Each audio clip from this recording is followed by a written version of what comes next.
Ladies and gentlemen, on this very special episode of the Epic Film Guys podcast, I'd like to welcome the man that recently took hold of the fan community with his turn as the clown prince of crime himself. That's right, the Joker in State Farm's recent Batman vs. Bateman commercial, Mr. Josh Harp. Sir, welcome to the show. Hi, Justin. How you doing? Fantastic. Really appreciate you taking the time out of your day, or your evening rather, to chat all about this recent viral commercial with me. I appreciate you taking the time and inviting me on your show. Absolutely. It's my pleasure. So right off the bat, how does it feel to be involved in something receiving so much praise from fans? Most of the reactions that I've seen, particularly in regards to your part in the commercial, have been overwhelmingly positive. Did you expect this reaction to be this huge from the commercial? No, not at all. I mean, I did feel there would be some attention just due to the gravity of the commercial. Being on set, everyone kind of had a special little feeling. You could feel it, with the, I was actually on the commercial for 2 days, and yeah, you could just tell it was something special. And we knew it was going to be something special. But I'll be honest, I didn't think it would be, the response would be like this, especially with the Joker. I mean, it's a little overwhelming. Very cool, though. I really love it. I mean, absolutely. I mean, yeah, that's the of all time. Yeah. Personally. Yeah. The iconic, one of the most iconic villains, arguably maybe even top 5 in pop culture history. I mean, in terms of being a mythic character in our culture, for sure. So, you taking that character on must have, felt amazing. Oh, it was outstanding, especially with the amount of detail that was with this production. I mean, from the socks to the everything, the wig. I mean, you name it. They really, the production really went all out with this one. Super cool. So, starting in the beginning, how did you get started in acting? Was it something that you always wanted to do from a young age? Yeah, that's a funny story. As a kid, we all play act, and Batman, the Joker, good guy, bad guy, cop, robber, whatever. Right. Which has always been a really fun thing for me. I've always really loved to delve into the imagination. And I kind of knew at an early age it was something I wanted to get into, but I had absolutely no one in my life that did anything like any acting, or I'm also a musician that did music or acting. So it's just kind of something that evolved over the space of years. Actually, I didn't start acting until I got into my 40s. Oh, wow. Late bloomer then. Yeah, very late. If you notice, my handle is Josh Harp 44. That was the age I started basically, getting into the acting world. So at the age of 44. And it came by accident. I actually was asked to do, for one of the teachers I used to work with, I teach school. And years ago, 12 years ago, asked if I would be interested in being in a zombie spaghetti Western. Oh, wow. Cool. Can you ride a horse? Yeah, I said, that sounds really cool. Do it in the desert. Yeah, that sounds cool. Just as one of the kind of the posse. So we pursued that. Nothing, it never did develop, but it kind of got me going in that direction. And so I started with small things, some student films and doing background. And being a late bloomer, I had to kind of navigate the area myself. Of course, being in LA, there's lots of resources, and I utilize a lot of that, read books. But to me, the way to really learn what's going on in the acting world, in the whole production world, is to actually be on set. That's right. How I'm doing. So, I mean, I started taking background as a non-union, and you get on set, you get fed, you get paid a little, some money. And I just would study everything. I'd watch the lighting guys, the gaffers, the hair, makeup, just sit there and just kind of ingest all of that stuff in. And it's got me to this point. Well, I can't speak for you, but I can say from my viewpoint, it looks like you're doing pretty damn good. Plugging along, the Hollywood hustle, so to speak. Yeah. I'm not an actor, but I've actually been an extra on a few movies. I like to showboat a little bit when I talk to people about. I've been in a couple movies. Not a part or anything, but I played something in the background, and with a couple of actors that people know. But how you explained it is, I think, one of the most important things to get involved in the movie making industry, or just making television or whatever, is just to be on set. When you're there and you see how everything works, it kind of gives you an indication on how, like, the overall process is and what your part of that's going to be. Exactly. As I took every background job that I had, sometimes cattle calls, 300 people, sometimes four of us, but I always took it very serious, and I was there with a purpose. I'm going to learn something new to get. Of course, I'm going to do the job that they asked me to do. I'm going to do the best, that I could possibly do.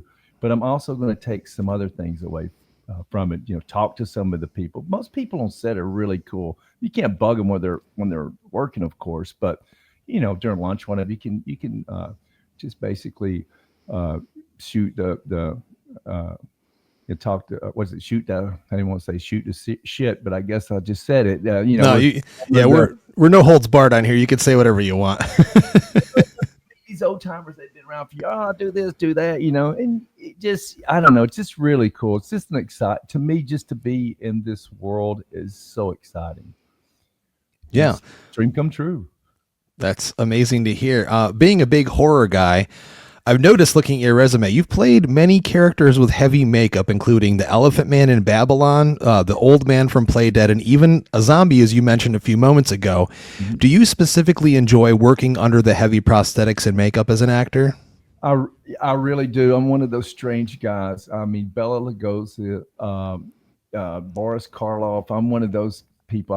I'm the youngest of five kids. So Okay. growing up, that late 70s, 80s, we'd watch the classic horror shows, and those guys were just to me the coolest thing. Vincent Price. I mean, any of those guys were so cool. And then, of course, coming up. To where we are now in horror. But I just love that genre. I always have really been drawn to that. And yeah, just to transform into just crazy characters is really exciting and fun for me.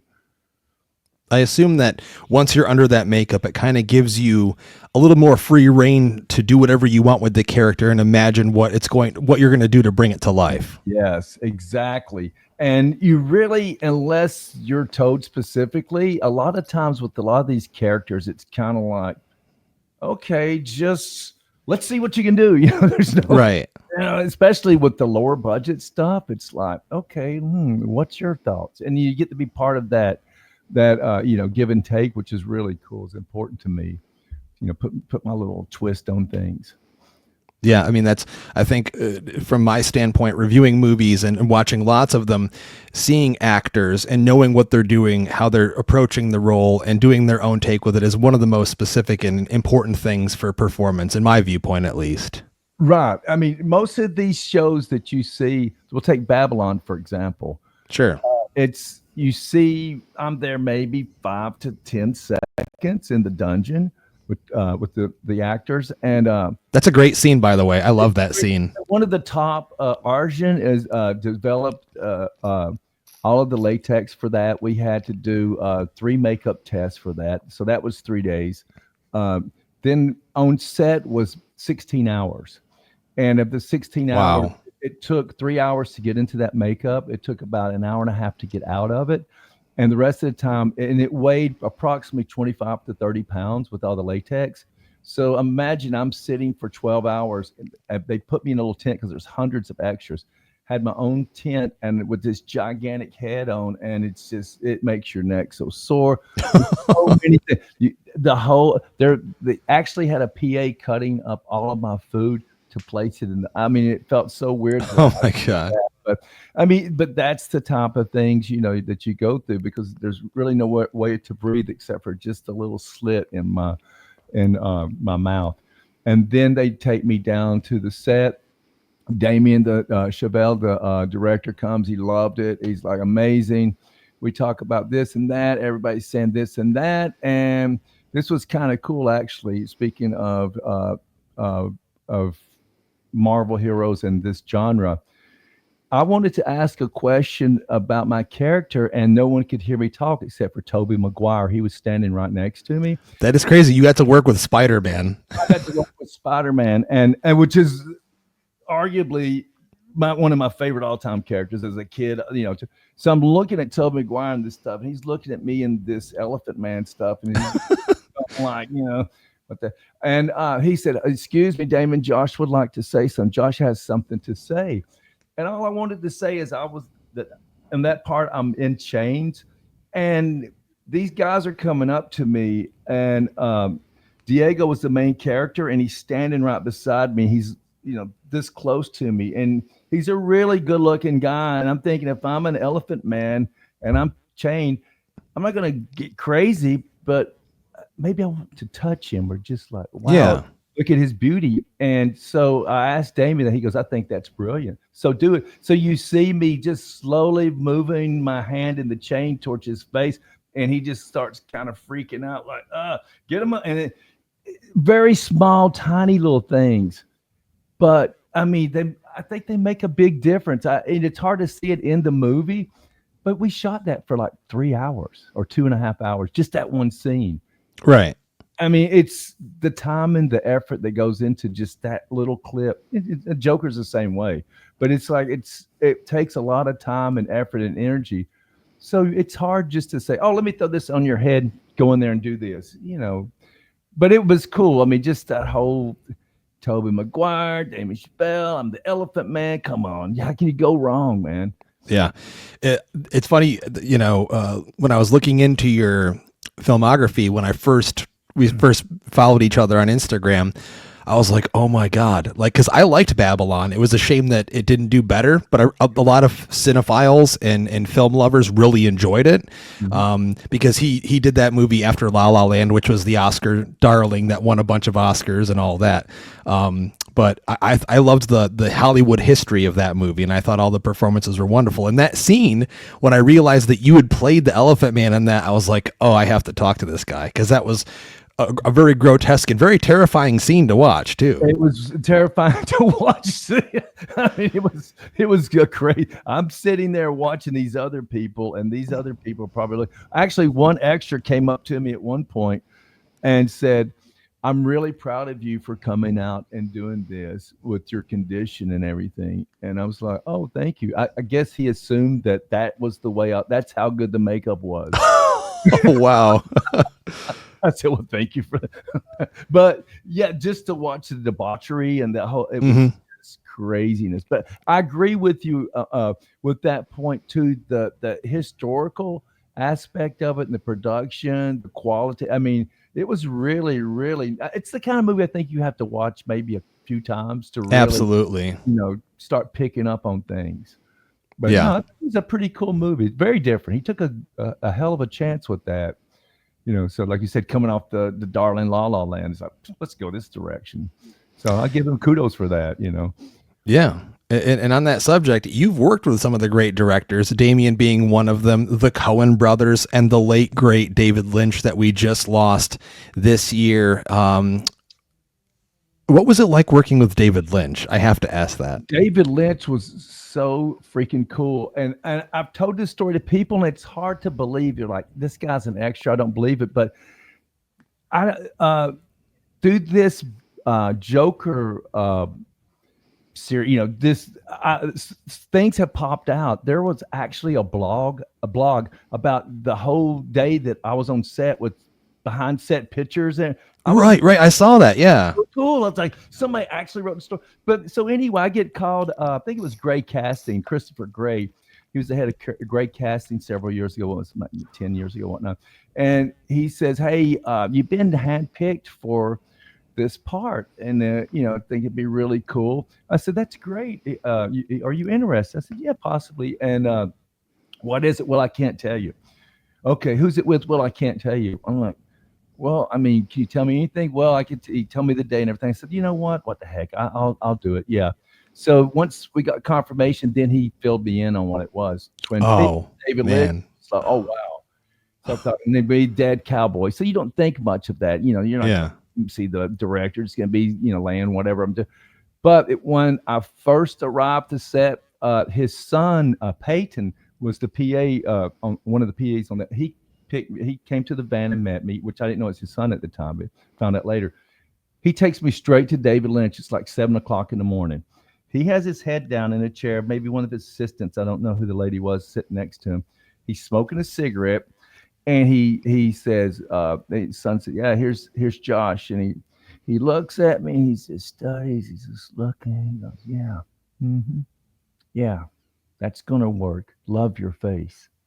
So thank you. Yeah, okay. And then right back down to his book. They whisk me off, go to makeup. Kyle MacLachlan calls in. "Hey, welcome to the Twin Peaks family." Very nice guy. He's in one chair. I'm in the other chair. So we're doing. I'm just kind of glancing at, wow, this is pretty cool. One of the main guy, on the show. They whisk us over to the set a few hours later. They made a special. If you notice, my arm is pointing. Right. They made a special metallic device so I could hold that for a long period of time, because this was probably about 3 hours that they filmed this scene, and I could not move at all. No breathing. I mean, breathe, of course, but just really, Wow. really like, and eyes are closed, thank God. But he said, "Keep your finger pointed." They were getting pig shit in a little pail to attract flies, because we were up in Palmdale and it was really hot in the summer. And so they came to a point, they got flies, they kind of smeared a little bit around my lap area to get some flies going. And then the special effects guy reaches into a bucket and starts putting oatmeal on my head. And I said, "What are you putting on my head?" He said, "Oatmeal." I said, "This is the best thing to make it look like someone's brains has been blown out." So we do a couple of takes, and David Lynch comes out of nowhere. He goes, "No, no, fuck this. Fuck, he's cussing. Not cussing, like really bad. Said, no, no, no, this isn't right." He's looking, and so these are, "We need more oatmeal." So the guy brings the pound, he's putting it in, and he goes, "Give me that bucket," and takes it out of his hand. Then he's this close to my face. I mean, literally this close to my face with the cigarette just still going, and he's That's put crazy. oatmeal on me. That's why I put the time that David Lynch put oatmeal on my head, because it's literally, he started, I want to do it. So he starts packing oatmeal on my head. They spray some blood, go do the scene. He came over maybe once or twice more and put more during the take, but I'm just sitting there and I'm thinking, wow, David Lynch is putting oatmeal on my head. How am I going to, who's going to believe? Well, now, I mean, now this is gonna, I think this is gonna be a viral thing. I know there's already the blog about it, but this is insane. I mean, we lost him unfortunately recently. I mean, most of us consider him one of the greatest auteur directors in the history of filmmaking. So just hearing your story, that's got to be an amazing feeling, knowing that you not only got to work with him, but that entire experience you had with him putting oatmeal on your head is pretty wild. Unbelievable. I mean, it's like the people that know me, like my family, is like, only you could come up with something like this. I mean, it's the story of my life. It's kind of like a weird Forrest Gump type life I've had. I mean, the situations and the people I've met, it's just like unbelievable. I'm so fortunate that way. And yeah, I thought he was a great guy. Total control of the set. I mean, he knew what he was doing, and he knew exactly what he wanted, and he got it. The people loved working for him. I could tell. So it's totally cool to meet that guy. That's amazing. And I really liked the last season they did of Twin Peaks. I thought it was wonderful as a fan. But here we are about to get into the green-haired, white-faced, red lips guy that you just did.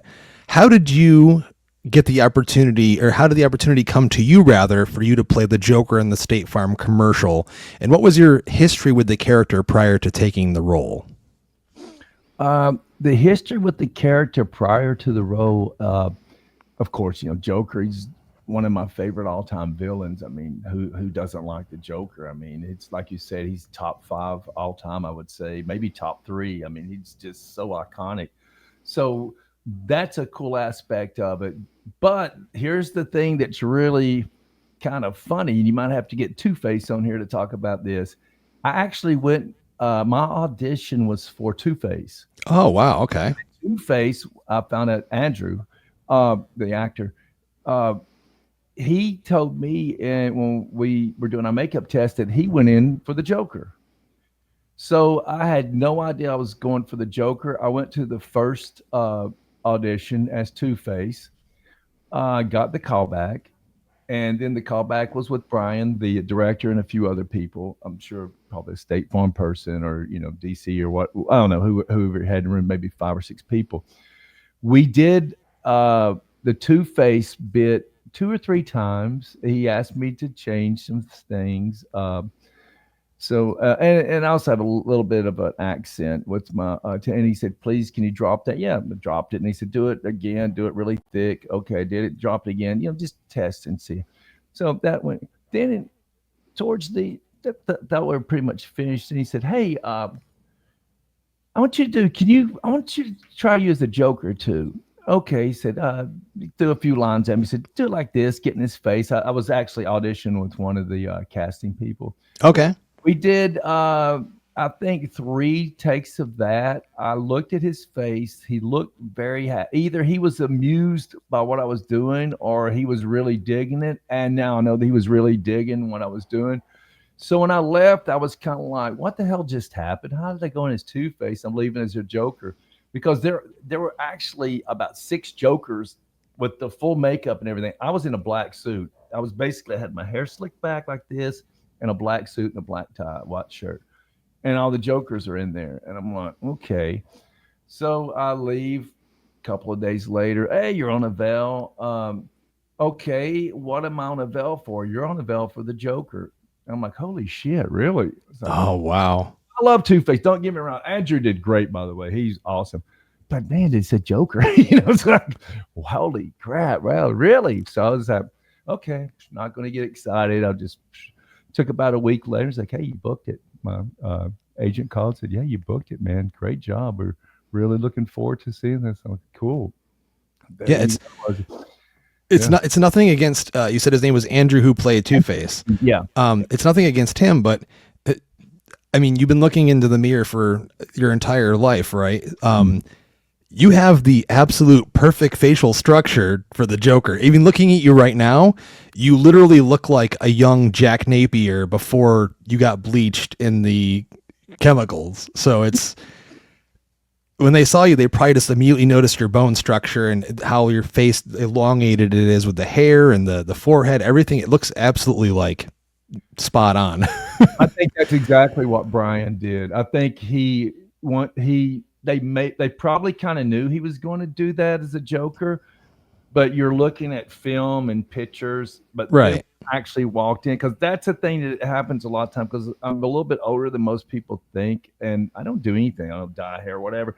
So I think when they see my pictures and look, they say, oh, these pictures are probably old, because a lot of actors do that. They put the pictures from, then when you actually see, I mean, not to blow my own horn or anything, but usually when I go, people, they'll be like, wow, you look a whole lot better than in real life than I've heard that comment. Somebody's like, wow, like even David Lynch just looking at my face. Yeah, that's great. That's just he's just studying it. It's like, because he knows the scene in his head, what he wants to project on the screen, but you don't know if the actor, that the picture you saw is going to be exactly what shows up.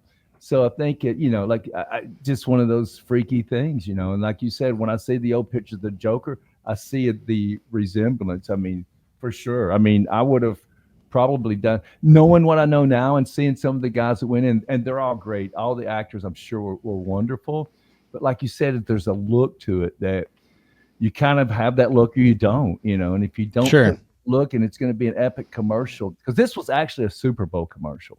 So I heard that. I heard that it was delayed because of the fires or something like that. yeah, they put out the press releases, and there was a lot of stuff with the State Farm, I guess, with the fires and coverage and whatnot here in California. So I guess they just thought the timing's not really good for it, and so yeah, so it was. We knew going in it was going to be a big one, and I've done 3 Super Bowl commercials before. One never showed. One showed, but it cut my part out of it. So this was my third charm, and then that this one got canceled too. So I'm like, okay, that's how it goes. But going into the Super Bowl, that's kind of for an actor, that's you want to get those because the spots are so, they're just I mean, everybody. everyone in the world is watching those. Yeah. Everyone, And everyone. just to get that little shot, it was wonderful. And it's like, so if it wasn't going to happen, it was going to happen. I wasn't going to cry about it, especially when people lost houses. There's a lot bigger things going on Sure. than me and my little commercial. But by the same token, it's kind of three So when times. it didn't air, did they tell you guys that it'll air at a different date, or did they just not tell you anything? Had absolutely no deal, Oh idea. wow. Yeah, they did. What's funny is Josh Meyer, the Riddler, about 3 weeks ago, was it? Or I can't remember how long they've been showing the little trailer. He actually sent the trailer and he sent a clip of Kai Cenat on Jimmy Kimmel. So they showed the little trailer part where you see me from the back and then flip around and walk away. The cards fall, the card Yeah. is blah, blah, blah. It's like the 15-second bit. And Kevin Miles, Jake from State Farm, he comes out and says his little bit. It's like, oh, wow, it's going to show because it looks like the commercial zone. So he sent it to me, Poison Ivy, and Abby May, and Andrew. So we're like, all right, yeah, the commercial is going to show. Then they said March Madness. I thought, that's great because, a lot of people, March Madness is a big event. So Sure. yeah, hey, we'll get a little, we'll be seen and get a little recognition for it. So we were all kind of pumped about it. So it's wonderful that I'm glad they showed it too because I think it's a great commercial. Oh, it is. Yeah. I And, mean, out the outside of it, it's a really cool commercial. I think Jason Bateman was really funny.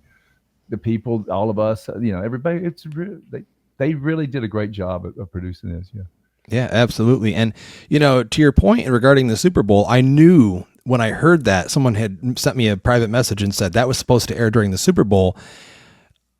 At first I thought, yeah, that would have done gangbusters. It would have been huge. It would have been one of the biggest commercials everyone was talking about. I'm a big commercial fan from like the 80s and 90s. I'm that weird guy that I'll throw on YouTube commercials from different eras.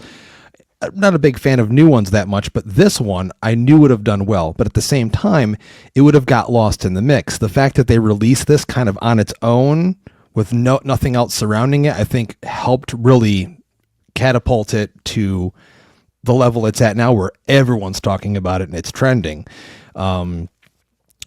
And at this point, many people, fans especially, and even just regular general people, the mainstream Americans, are saying that your physical take, as we just discussed, the look, the makeup on your Joker has to be the most comic book accurate since Jack Nicholson and Tim Burton's Batman in 1989. Mm-hmm. How did you approach the character once you knew you were going to play the Joker? You're in the outfit, the makeup, the hair, everything. Like, what was in your mind when you were all ready to go? Well, I had ideas of my own, and I knew Brian was going to give me some stuff. But I was also told the entire time, even during the makeup testing, that we don't want Cesar Romero Joker. We don't want Heath Ledger Joker.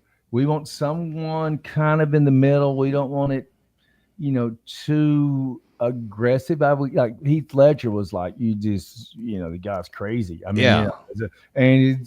it's a commercial too, so you can't and so it wasn't that crazy, but they didn't want the goofy over the top, bells and whistles guy either. So I was like, So I thought, well, I guess Brian will explain a lot on set as far as that goes. But if I have my choice, I'm just going to put my head down, do the smile and just think about. I just got chills when you did that. I'm sorry. I just got Justice League All-Star or Justice League, the DC that when we were kids. I mean, you might be a little bit younger than me, but they had a cartoon and it had like all Aquaman, Batman, Robin. Sure. Yeah, of course. And I would just think about the little Joker in that cartoon. He was always springing around. He had the laugh, but he also had just kind of like, he just looking here, get you now, Batman. You're going, that kind. And I thought that's really cool. I wanted to kind of do it towards the comic book thing, if that was possible. And actually, I had lines with Bateman. I don't know if and this is the thing, I don't know if they're going to show it or if they're just keeping it the way they're keeping it. I have no idea. Because he actually drops in and I said several things. But one of the things I always remember, he told me, he said, "Welcome to the party, Bateman." Did the laugh. And of course, that was cut out. But I think it's kind of cool they cut the line in a way because you just see the face, and at the end, it's kind of like, holy shit. Who's So this? is the laugh that we hear in there your laugh though? Yeah, that's my laugh. Yeah. Oh man, okay. It's you have no idea how many people on Twitter were wondering that, like, because that laugh was amazing, man. Yeah, the walk away with the car drop that's my laugh. Actually, you can kind of when I hear it, it's funny because I can hear that laugh. You know what I mean? And the one in the with Bateman, or Sure. it was so both of they used the actual audio. I mean, they had me wired for both of those. What was it like to see yourself in full makeup? And I have to give a shout out real quick to Dominique Till because when I tagged you, she saw the post on Instagram the day that the commercial aired, and she wanted to shout out her team and everyone involved. So just shout out to her. And you're in the purple suit, the green hair, sitting next to your fellow cast members. You're the Rogues Gallery. You're Batman's most iconic villains. What was it like when you first saw yourself as the Joker? Oh, unbelievable! And just to back up what you said, me too. To me, this is Domi's creation. Of course, she had the template and got, but there were a few things she did, which I'm not going to say I won't get in trouble. But there are a few things that she did was going, well, I'm just going to do this and let's try this and see what they say. Because she's, I don't think they want this, but let's try. And yeah, she is so super cool. I mean, she is A plus plus as far as makeup, and wonderful person, great person to work with. Dan, who developed the teeth, he made the teeth great. Christian Tinsley, I mean, he's one of the iconic, hard film guys. He did the Two Face, and we went to his place to do makeup. To all those super cool people, super talented. Uh, but when she first, and I actually have some of those pictures when we did the makeup test when we first did it, and the Joker, and walk up to the mirror. Oh my God, I just wanted to start going crazy because it's like, I'm just looking at the mirror, giving faces. I'm gonna get you now, but how am I gonna do my hands? I'm gonna, it just made me want to jump inside the skin of the Joker because I'm like, I'm the freaking Joker now. Well, it's that kid inside of you that said you loved the Joker when and it's coming out again. Now you are the Joker. It is. I mean, in a way, and that's the thing too. The Joker's excited. He's like a kid. He's just a fucked up kid, So Yeah. he can't, but that's it. It's just like, yeah, that was like, it's cool. Always cool to book things. Always cool to do acting. But when you get to do something like this, like we said, I've known the Joker as long as I've been alive. I mean, you just see this and you're like, wow, I get to my turn at doing this. It's just so freaking cool. So yeah, it was just when I saw the makeup, I'm going to make this guy come to life. Whatever they need me to do, how can you go wrong? I mean, it was just freaking cool. And just to tell you this too, the suit, everything, the shoes, of course not. Everything was I had to. The whole suit was made for me. Custom fitted. Awesome. Custom fitted, yeah. I wanted to walk away with that suit. Of course, Warner Brothers has that suit in their vault, in the basement over in the valley. So never got it. Well, but you never know, Josh. I mean, you might need to wear that again. They might ask you to wear it again. That's my next question, because I don't know if you're aware of this or not, but most fans are saying just your part in that commercial that you're one of the best Jokers on screen of all time. If you were asked to take part in a live action, big budget Batman movie, for example, James Gunn's upcoming Batman Brave and the Bold, would you take the role on as the Joker? Is this a loaded question? Crazy? Of course I would take the job. Oh my God, I would go crazy for it. Of course I would. And it's funny you said that before any of this. When they put it's funny because when I actually asked the costumer, I said, "Hi, is there anybody can pay for this jacket and keep it? Because it's who's going to wear it?" And they go, "Oh no, Warner Brothers. They have." Okay. So I thought, well, I'll try whatever. So, we took it off and they took it away. As they're taking it away, I thought, that suit fits me perfect. I wonder if there's anything in the future with that. They're going to have that suit in the basement. All they have to do is give me a call. takes 5 minutes to put that Joker suit on. So I didn't know anything about the Batman movie and per se, or nobody's ever said anything to me about it, so I have no clue. But man, would that be freaking awesome! I think it'd be cool. Just I've read some things where, of course, there's great actors, very well known people. I'm sure that's probably the right way they're going to go. That's how Hollywood works. But wouldn't it be cool just to have somebody that maybe people don't know, or just a different thing? Just like, who the hell is this? Yeah, You know what I mean? It's just like, what the hell? I mean, but we see how it turns out. At least we absolutely. get the Joker, so that was fun. Yeah, no, it's true. And I think when it comes to the fans, who knows? At some point, conventions are a big thing these days. I see that probably in your future. I'm not sure if you're interested in doing those things, but I know that there's a lot of fans that I've talked to that would definitely be interested in meeting you in person and maybe even seeing you as that version of the Joker because it is so much like the comics. You did say you grew up loving the cartoon and just knowing the character, but I have to put you on the spot. Who is your personal favorite movie Batman and movie Joker? If you had to say you had a favorite out of Batman and Joker. Well, Joker, Jack Nicholson. I mean, he's awesome. I mean, everybody's awesome. All the actors who did Joker, but that's the guy kind of, and the way Tim Burton did it was really cool. I thought he did a phenomenal job. But I will say, everybody goes to Heath Ledger. I thought he did wonderful, but I think Cesar Romero would be a close second, just I love because Caesar, yeah. he was just so bizarre. The only thing, the Caesar would probably be number one, but he would not shave that mustache, and that always kind of bothered me. Even as a kid, I would look and say, "Why does he have a mustache?" Joker has a mustache, yeah. Little kid, but it's okay. He was. I thought he was wonderful. And his whoa, always just crazy looks. Uh, so those two guys are up there. And Heath Ledger was freaking And phenomenal. and what about your favorite movie Batman though? Do you have a favorite movie Batman?